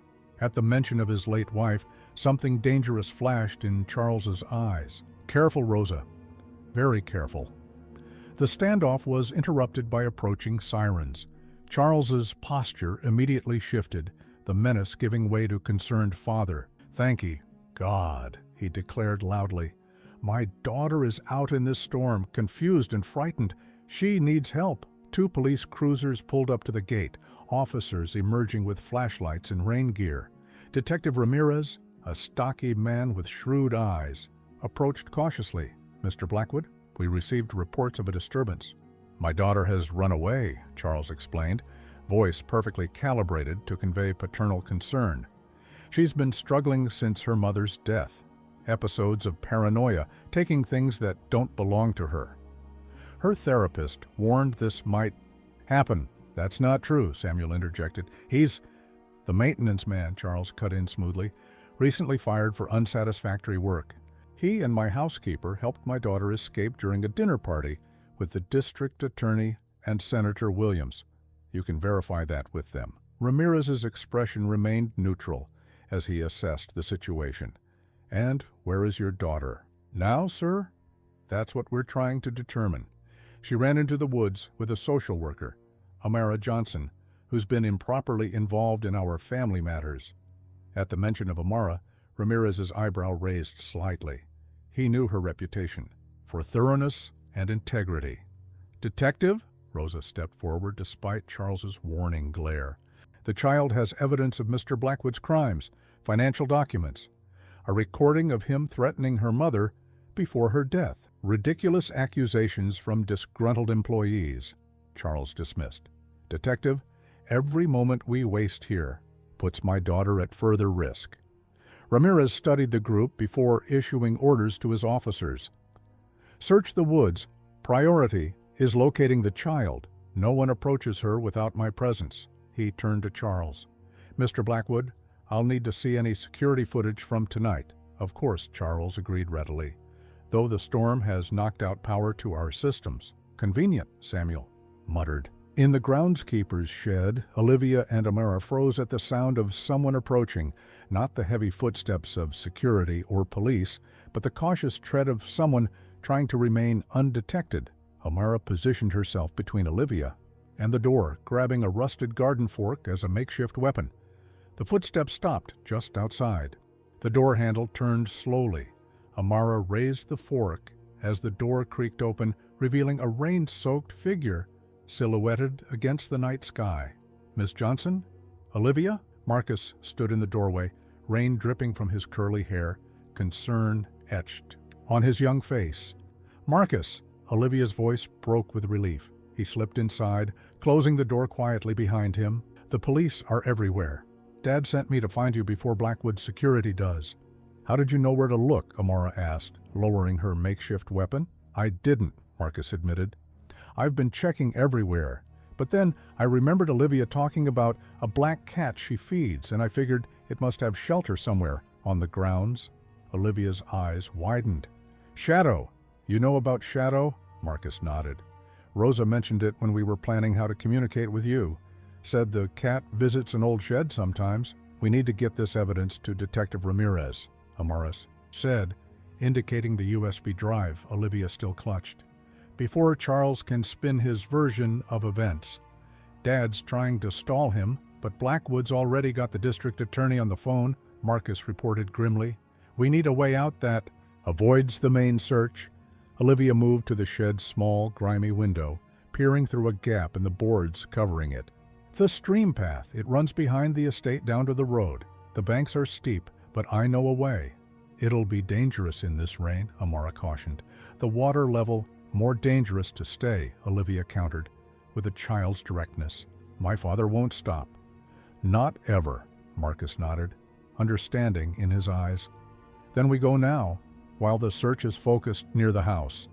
Together, they slipped out of the shed into the storm-lashed night, Olivia leading them toward the sound of rushing water and whatever chance of escape the darkness might offer. The normally gentle stream had transformed into a churning, muddy torrent under the storm's assault. Olivia led Amara and Marcus along a narrow deer path that hugged its swollen banks, their progress slow and treacherous in the darkness. "The bridge is just ahead," Olivia shouted over the rain, pointing to a wooden footbridge barely visible through the downpour. "It connects to the public trail system outside the estate." They reached the small bridge, just as shouts echoed from the direction they'd come, security guards closing in. The wooden structure swayed alarmingly as they crossed rushing water merely inches below the slick planks. Once across, they scrambled up the muddy embankment, Marcus helping Olivia while Amara kept watch. The trail widened here, leading eventually to a road where streetlights glowed as distant, hazy orbs through the storm. "If we can reach the road, I can flag down a car," Amara said, helping Olivia over a fallen tree. "Or we could go to my place," Marcus suggested. "It's closer, just through that subdivision." He pointed to a cluster of lights visible through the trees. "My mom will help us." The decision was made for them when headlights appeared on the road ahead, moving slowly as if searching. A moment later, Charles's security SUV came into view, its occupants scanning the roadside with powerful spotlights. "This way," Marcus urged, pulling them toward the residential streets of his neighborhood. They ran through backyards and side streets, avoiding the main roads where Charles's security might be patrolling. The rain had eased slightly, allowing them glimpses of house numbers as they navigated the modest neighborhood, a stark contrast to the opulence of the Blackwood estate. Finally, Marcus led them to a small, two-story apartment building. "Third floor," he panted, holding the door for Olivia and Amara. The warmth of the stairwell was a shock after the cold rain. They climbed quickly, leaving puddles on each step, until Marcus stopped at a door marked 3C and knocked in a pattern. 3. Quick taps, pause, 2 more. The door opened immediately. Leanne Jackson stood there in scrubs, her expression shifting from worry to relief at the sight of her son, then to alarm as she registered his companion's bedraggled state. "Marcus, thank God," Samuel called, and she stopped, taking in Olivia's soaked, mud-streaked appearance. "Oh, child, come in quickly." Once inside, Leanne sprang into action, bringing towels and blankets, while Marcus explained everything: the escape through the estate, the confrontation at the gate, their flight through the woods. "The police are searching," he concluded, "but Dad says Blackwood's already trying to control the narrative." Amara nodded grimly, wrapping a blanket around Olivia's shivering shoulders. "Charles will claim Olivia is troubled, that she stole from him during an episode. He'll have his influential friends back his story. But we have proof." Olivia's voice was small but determined as she held up the USB drive, still clutched tightly in her fist. "My mother's recording, and I took pictures of documents in his safe." Leanne knelt before her, gently taking the drive. "May I see, honey? I'm a nurse. I have some experience documenting evidence." Olivia hesitated only briefly before nodding. Leanne retrieved her laptop and inserted the drive while Amara called Detective Ramirez, explaining their location and the evidence they'd secured. "He's sending an officer to take our statements," Amara reported after ending the call. "Ramirez is still at the estate with Charles, but Samuel and Rosa are safe. They're being questioned separately." The relief in the room was palpable, especially from Marcus. Leanne squeezed his shoulder before turning back to the laptop where files were now displayed: financial documents, offshore account numbers, and an audio file titled simply Elena. "Should we wait for the police before playing this?" Leanne asked. Amara considered briefly. "We should verify what we have. Go ahead." Leanne clicked play, the room filled with Elena Blackwood's voice, tense but controlled. "I know what you've been doing, Charles. The investor funds, the foundation, all of it. I have copies of everything," Charles's voice responded, cold and dismissive. "You have nothing but suspicions and fragments. Certainly nothing worth destroying our family over. I'm not destroying our family. You are. And I won't let you use Olivia's inheritance to cover your tracks. Think carefully, Elena. No one will believe you over me. Remember what happened to your friend Caroline when she tried to challenge her husband's prenuptial agreement? How quickly she lost custody of her children?" The threat in his voice was unmistakable. Elena's response was firm despite an audible tremor. "I've taken precautions. If anything happens to me, everything goes to the authorities. And Olivia will know the truth when she's old enough." The recording ended with Charles's chilling reply: We'll see about that. Silence filled the Bonner apartment. Olivia stared at the computer, tears streaming down her face. Tears not of fear now, but of vindication. Her mother's voice, her courage, preserved in this final testimony. Leanne wrapped her arms around the child, murmuring soft comforts, while Amara examined the financial documents. "This is extensive," she said finally. "Tax fraud, wire fraud, embezzlement." From his own charitable foundation. Elena was thorough in her documentation. A knock at the door startled them all. Marcus peered through the peephole before relaxing. "It's just Mrs. Nguyen from next door." Leanne opened the door to their elderly neighbor, who clutched her bathrobe tightly around herself. "Leanne, there are men asking questions in the building," she whispered. "They showed a picture of your boy and a little girl, saying they're looking for runaways." Amara moved to the window, carefully peering through the blinds. On the street below, the now familiar SUV from Blackwood Security was parked, its occupants speaking with residents from the building. "They've found us," she said. Quietly, "Blackwood must have figured out the connection to your family, Marcus. How long until the police arrive?" Leanne asked, fear edging her voice. 10 minutes, maybe 15. Amara's mind raced through options. "We need to move the evidence somewhere safe. If they search here—" "They can't without a warrant," Leanne objected. "Men like Charles Blackwood—" "Don't always wait for warrants," Amara countered grimly. "And we can't risk losing what we have." Marcus had moved to Olivia's side, his young face set with determination beyond his years. "We can go to Ms. Patel's apartment downstairs. She's my math teacher. She'll help us." Another knock at the door, harder this time. Authoritative. A man's voice called through. "Building security. We need to speak with the residents about an urgent matter." Leanne and Amara exchanged glances. There was no building security in this modest apartment complex. Back door," Leanne whispered, grabbing her keys and the laptop with the precious evidence, "through the bedroom window to the fire escape." As the knocking grew more insistent, they moved silently through the apartment, Olivia clutching Marcus's hand, their faces mirroring the same resolve to protect the truth Elena Blackwood had died to preserve. The fire escape rattled beneath their feet as they descended through sheets of rain, Olivia clinging to Marcus, while Leanne clutched the laptop containing the evidence. From above came the sound of splintering wood, Charles's men forcing their way into the apartment. "Quickly," Amara urged, helping Olivia navigate the slippery metal steps. They reached the ground just as shouts erupted from the window above. Leanne led them through the narrow alley behind the building toward a basement entrance at the far end. "Ms. Patel lives here," Marcus explained as his mother knocked frantically on the door. "She tutors me in math sometimes." The door opened, to reveal a middle-aged Indian woman in a cardigan, her eyes widening at the sight of their rain-drenched group. "Mrs. Jackson? Marcus?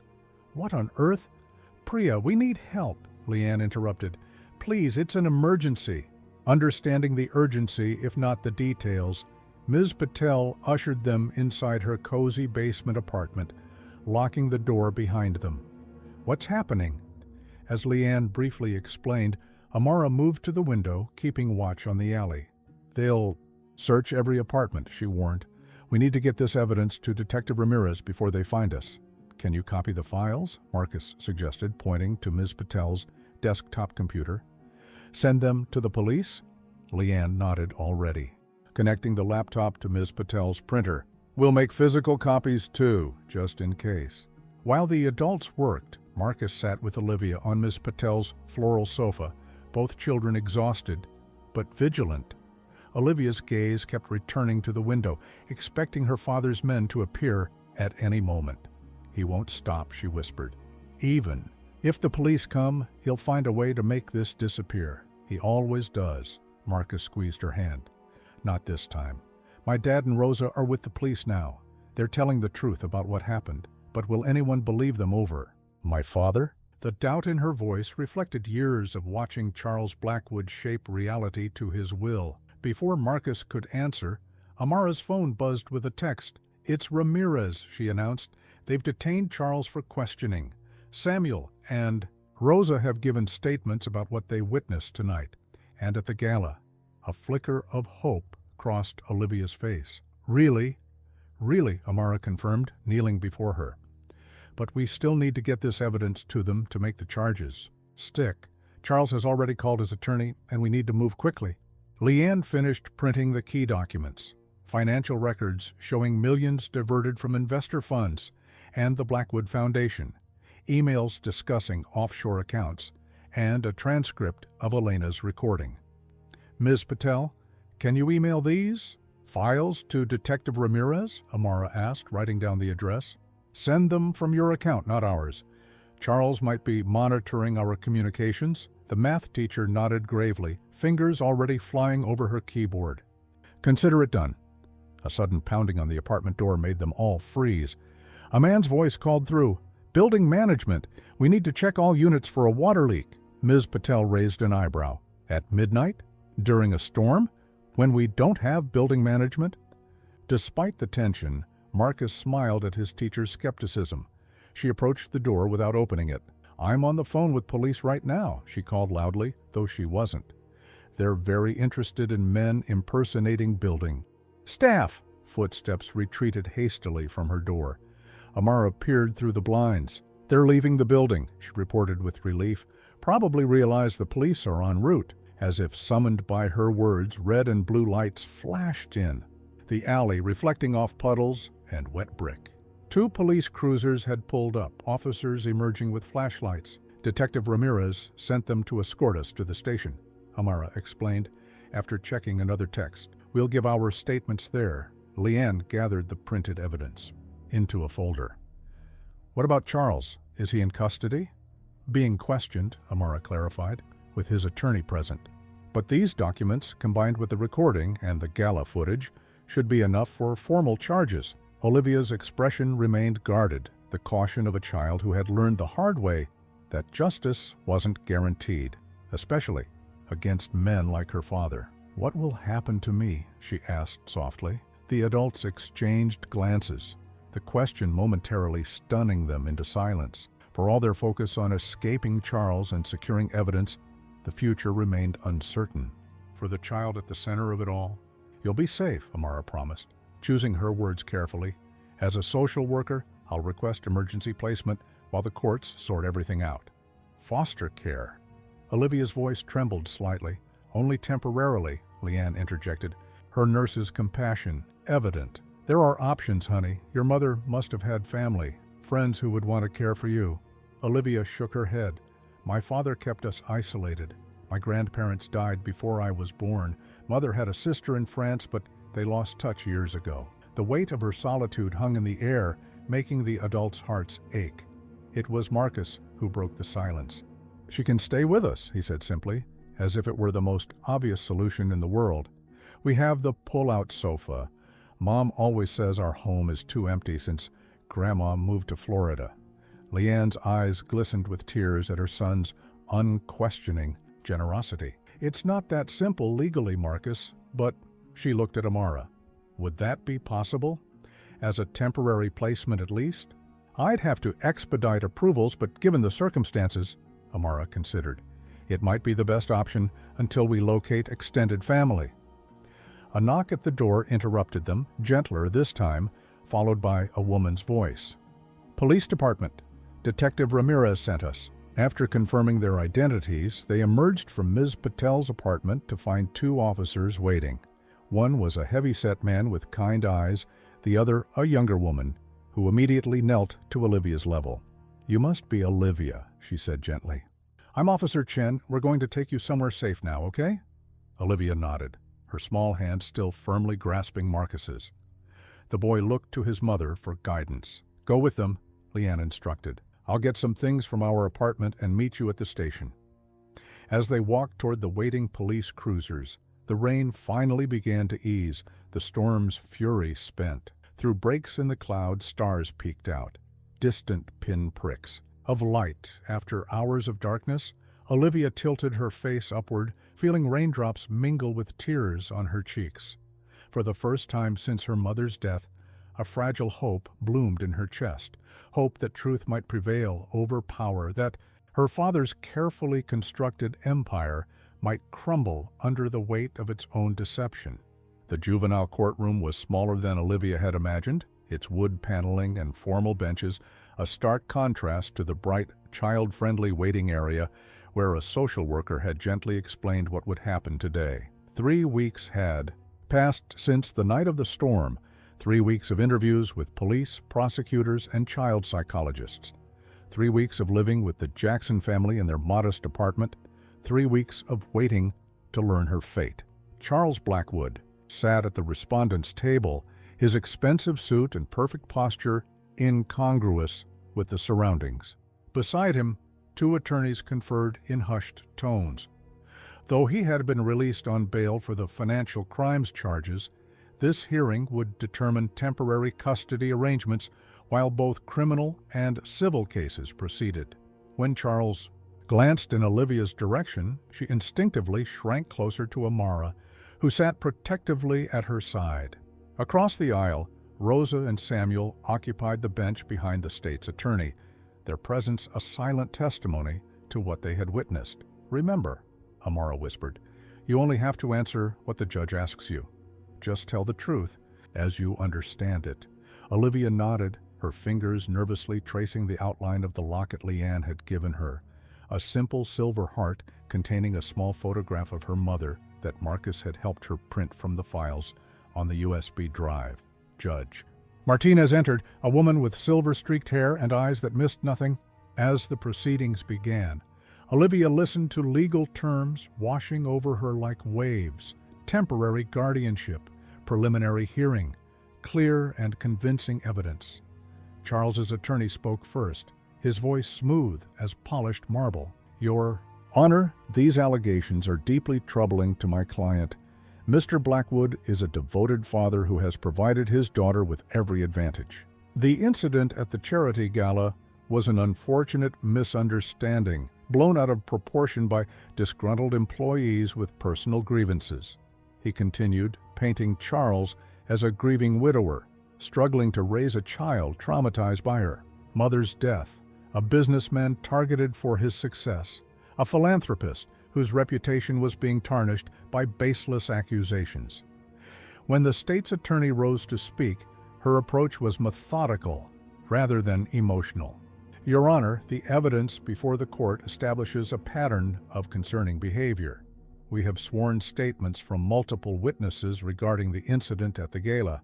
We have medical records showing a series of suspicious injuries over the past 3 years, documented by school nurses and emergency room staff, but always explained away as accidents." She held up a file. "Most significantly, we have evidence that Elena Blackwood feared for her safety prior to her death, a death that, in light of recent evidence, the district attorney's office has reopened as a potential homicide investigation." "AI." Murmurs swept through the courtroom. Charles's expression remained impassive, but Olivia noticed his attorney's hand tightening on his legal pad. Judge Martinez reviewed the documents before her with careful attention. When she looked up, her gaze settled on Olivia. "I'd like to speak with the child," she announced. "In my chambers," Charles's attorney immediately objected. "Your Honor, my client has concerns about undue influence. His daughter has been staying with individuals who have made serious allegations against him." "I'm well aware of the placement situation, Counselor," the judge replied. "Ms. Johnson will accompany Olivia, as will a court-appointed guardian ad litem, no one else." The judge's chambers felt less intimidating than the courtroom. Bookshelves lined the walls, and a small potted plant added a touch of life to the formal space.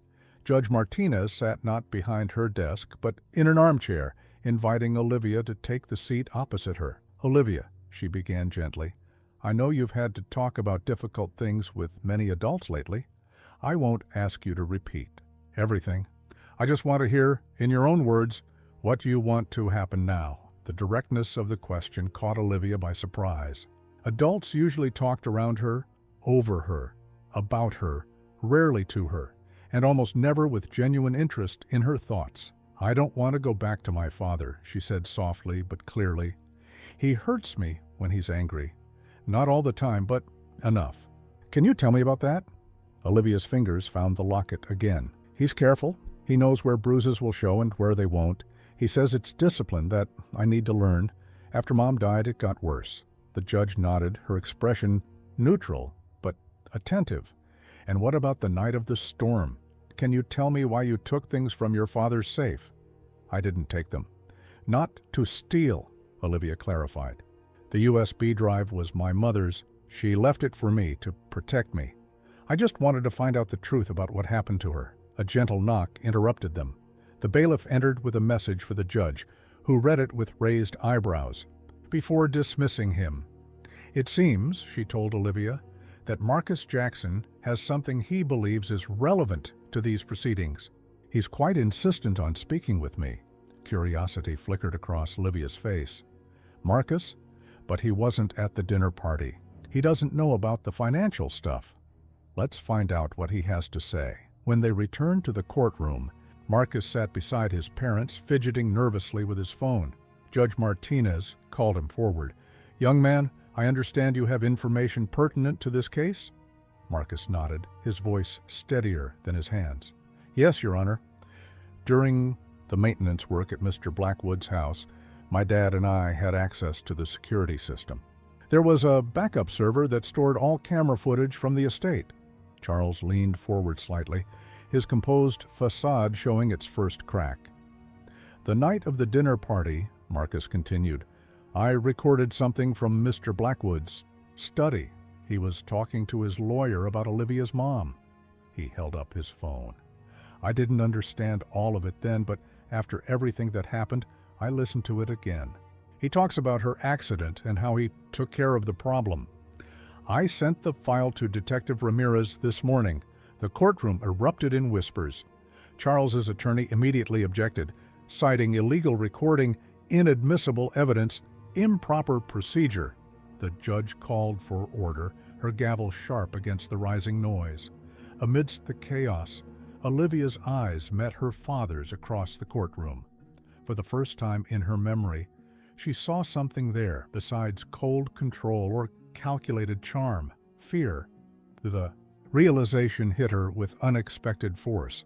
Her father, the man who had loomed so large in her small world, was afraid, not of the charges or the evidence, but of having his carefully constructed image shattered, of being seen for what he truly was. In that moment, something shifted inside Olivia.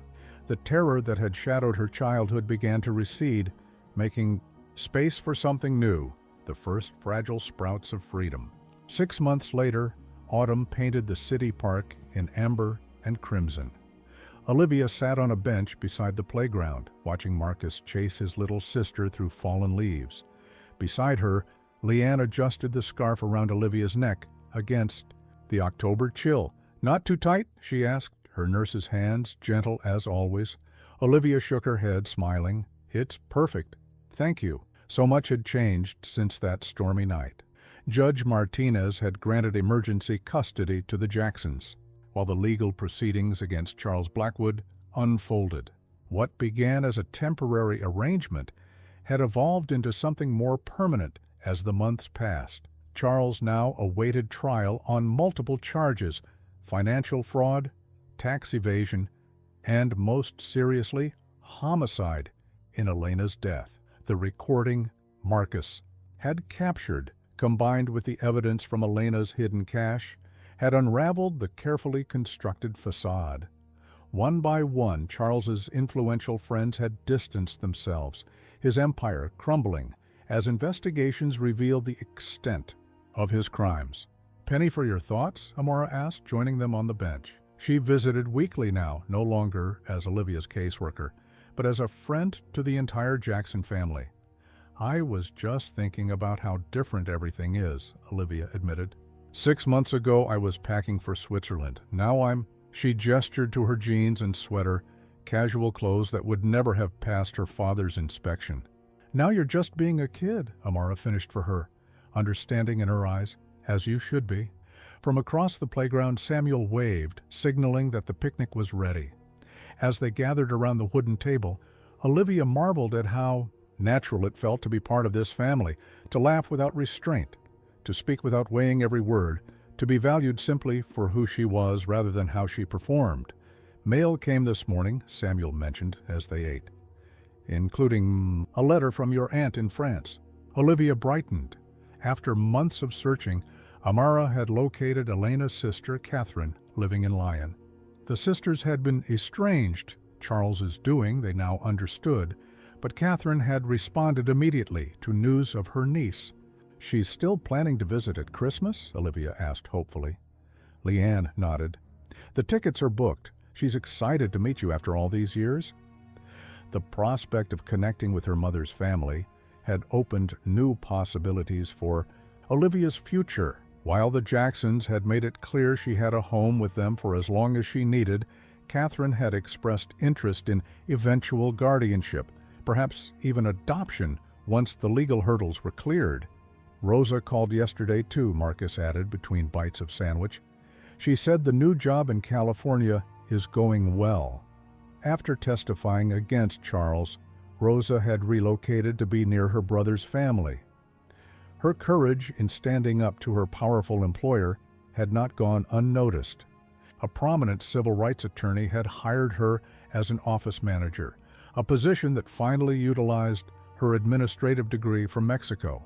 This potato salad is amazing, Amara commented, changing the subject to lighter matters. You've outdone yourself, Leanne. The conversation drifted to everyday topics: Marcus's upcoming science fair project, Samuel's promotion at the maintenance company, plans for Halloween costumes.